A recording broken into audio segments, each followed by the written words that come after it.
Sociology is my favorite, and I say that things are my favorite a lot. Like, ooh, that's my favorite. That's my favorite. But education is really, really my favorite topic in sociology. And so I could talk about it for a long time, but you know me, I try to keep these lectures pretty short. So let's jump in. I want to share a couple of different things with you. And so the first is the banking method versus the problem posing method. These are two kind of educational methods. I think you're going to see a lot of your education in the banking method. I hope that you see some of your education, some of your classes, some of the ways that teachers have taught in the problem posing method, but let's start to discuss it. So technically doing the banking method right now. I'm teaching and you're being taught, and your minds are these empty containers, and I'm supposed to fill them up. Like sometimes it's called the mug and jug. Um, like idea that like you have all these empty mugs of brains just waiting for me to come in as the teacher and fill it up with my jug of knowledge. And so we're complete opposites. The whole idea is allegedly I know everything and you know nothing, which is wholly inaccurate. But technically, like I might be telling you about the banking method for the first time right now, right? So sometimes that happens where teachers are sharing information with you that they have learned about and that they are teaching that you're, learning for the first time. So granted, I'm recording a lecture by myself, but if we were in a classroom and I was talking to all of you, like you'd be quietly listening while I'm talking. Memorizing is part of the banking method, and I don't want to villainize the banking method. Like I said, like sometimes we absolutely need to present topics in this way. Memorizing, while some of us, maybe many of us, can see it as pretty boring, kind of crucial for some facts. Like if I were to say to you, what's 3 times 8? What's 7 times 12. What is 7 times 12? Is it 84? Whatever, judge me. Um, but things like that, like you need to kind of learn the core aspects of some subjects to be able to build upon them. Doesn't happen a lot in college classes, but at the banking method, the teacher disciplines and students are disciplined. And then I totally did this to you. I chose the way that this class is going to run. I chose the assignments. I developed them.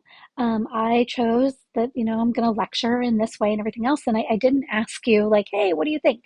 And you did that this semester and every semester that you sign up for classes and you get handed a bunch of syllabi, and every single one, kind of has its differences and you have to adapt to all of them.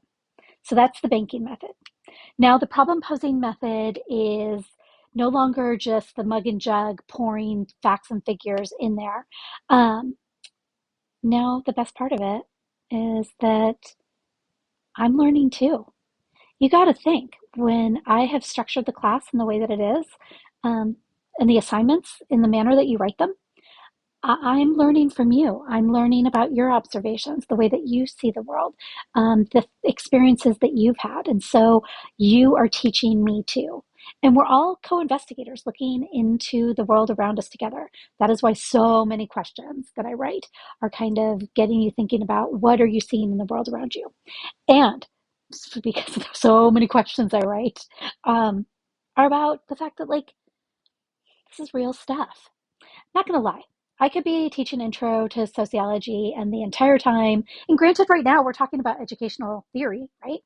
But I could be like in this theory, and this theory, and this theory, and this theory, and never really talk about the fact that it impacts us on a daily basis. The problem posing method is really focused on the fact that this is very much how is it happening around us. Talking, and I know some of you are extroverts, like your professor here. Like I totally get energy from conversations with people, and I know some people need kind of time by themselves as introverts to recharge. But conversations involve people talking and listening, and so in the problem posing method, like talking with each other and having a conversation and having that back and forth is crucial. It's all about creativity and reflection and action upon the world around us. That's just the beauty of sociology, that it's so pertinent. It's I promised you, right, with crayons, when we first talked about that at the beginning of the semester, that it's just we know it, we live it, and now we're taking the time this semester to be like, ooh, but wait, what about this? Ooh, but wait, what about that? So the other concept I want to share with you is actually coming from a professor who is my advisor in graduate school. But I took her sociology of education class both as an undergraduate at that level and then again at the graduate level. And so her research is what she's termed pivotal moments. And it's really, really interesting. She did the vast majority of her research, it's Dr. Roberta Espinosa, on Latinas earning PhDs and the way that the institutional agents, like the teachers, the counselors, it can be family members sometimes, parents or older cousin, or even like a friend who's a couple years ahead of you in school.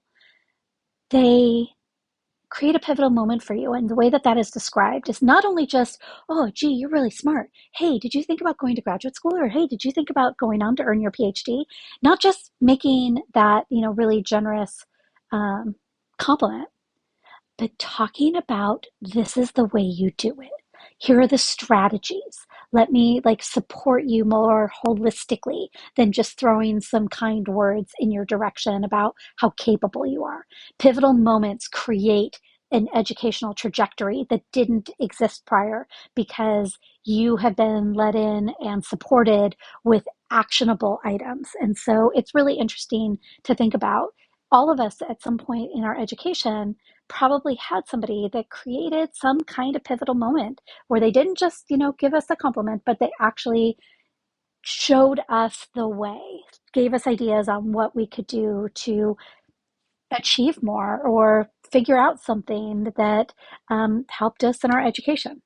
So it can, like I said, it can be somebody who's an institutionalized agent, like somebody in the education system, or it could be somebody that you know outside of school. But again, it's a big part of um, the support and the type of strategic support that you are being offered. And so here are other, like you can see, characteristics of pivotal moments. This is so big. Question asking. It's really amazing, and I totally understand it that a lot of times students who are making their way through college courses don't want to ask their instructors questions. We sometimes set up like this culture of like, you should have already known that. Like, it's in the syllabus. I hate that. Sometimes I will say to somebody gently, like, oh, actually, that's in the syllabus, but then I'll usually reframe it because what's the only reason that people are asking questions? Because they need clarity, right? And so, this idea of reaching out and asking questions helps seeking behaviors. I'm a big believer in get to know you meetings, and part of that is so that I am helping nurture help seeking behaviors. Like, come to my office hours, whether they're on Zoom or if you're in my office on campus, I always have snacks for you. I'm just saying, just a quick plug. Um, but talk and explore possibilities with your instructors. They can be great resources. I know sometimes it can be intimidating, and I can't. Here's the thing that just gets me. See, this is why I could talk about education forever. This is going to make me emotional. I wish I could say to you, go talk to all your teachers. Like, it'll be great. And I can't promise that. Like, I can't promise that somebody is not, I don't know. You know what I mean? Not everybody's kind hearted. Not everybody's patient. Not everybody's as passionate about students as maybe I am. And so I wish I could say to you, oh my gosh, go, go, go. But at the same time, even if the person's a total jackass, and there, now I've said jackass in a lecture, like, still go. Like, it's like, we literally, like, I'm only an adjunct at our school, and I only get paid, quite honestly. I don't even know with an online class, I get paid for 4 hours of work a week. That's it. It took me 4 hours to, yeah, record 3 lectures, but whatever, let alone grading and everything else. Um, and so I will tell you, because 60+% of your teachers are lecturers like I am. The only thing we get paid for is 3 hours of class and 1 office hour. Like, that office hour is time for you to go seek help, get clarification on things. Like, legitimately, that is a huge part of our jobs that doesn't always get asked. And so I'm kind of going off on it right now and talking to you about it a bunch, but it can be really, really important. And these are the types of pivotal moment things that can make a huge difference. A lot of times students think like office hours means like don't bug teachers in their office. No, that is actually the time that we put on our schedules saying, hopefully everybody feels this way, but like, please come talk to me. So, okay, we'll move faster than just that one. The idea of instilling different new goals that you might not have had for yourself before. In that same vein, seeing yourself differently. I am a student who is going to apply for the next level of education because of the goals that I am now setting for myself, like seeing yourself in new ways. And then creating more of an appetite. You all have an appetite for extrinsic rewards. If you're like, wait, what does that mean?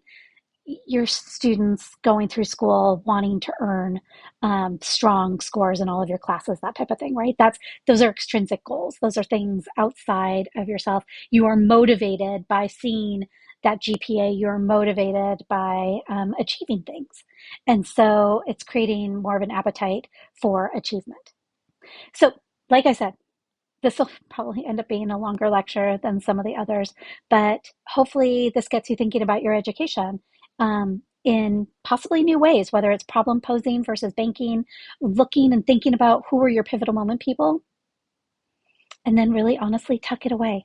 Because no matter what industry, career that you're headed towards and going to kick ass at, you're going to have the opportunity to do this for others, right? That's some of the most meaningful work in sociology, when we can utilize what we're learning to think about what somebody else is going through and support them in new ways and help them believe in themselves and their abilities.